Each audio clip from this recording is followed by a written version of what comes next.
હવે વાત કરીએ મૂર્તિ ખંડિત આસ્થા અખંડિતની।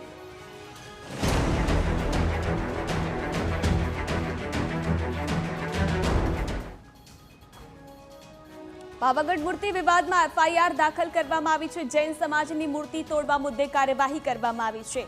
જૈન સમાજની ફરિયાદને ધ્યાનમાં રાખીને આ એફઆઈઆર દાખલ કરી લેવામાં આવી। જૈન સમાજની લાગણી દુભાતા કાર્યવાહી કરવાનો નિર્ણય કરાયો। વહીવટી તંત્રએ કાયદાકીય કાર્યવાહી કરી છે। અજાણ્યા શખ્સો સામે મૂર્તિઓ ખંડિત કરવા મામલે એફઆઈઆર નોંધાઈ છે। પાવાગઢ પોલીસ મથકે ફરિયાદ નોંધાઈ।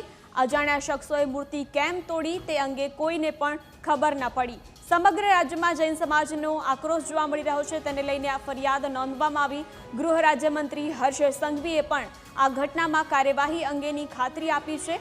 અજાણ્યા શખ્સો વિરુદ્ધ કલમ 259A મુજબ ફરિયાદ નોંધવામાં આવી છે। હાલોલના કિરણ દુગ્ગડ દ્વારા પોલીસ ફરિયાદ કરવામાં આવી છે।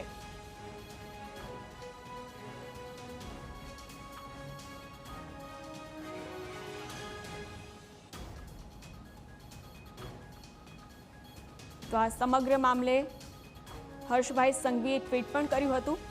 પાવાગઢમાં જૈન સમાજની લાગણી દુભાય તે પ્રકારની ઘટનામાં અપાયેલા ફરિયાદને ધ્યાનમાં લઈને સમગ્ર વહીવટી તંત્ર દ્વારા કાયદાકીય કાર્યવાહી એફઆઈઆર નોંધવામાં આવી છે તેવું ટ્વીટ હર્ષ સંઘવી દ્વારા કરવામાં આવ્યું છે।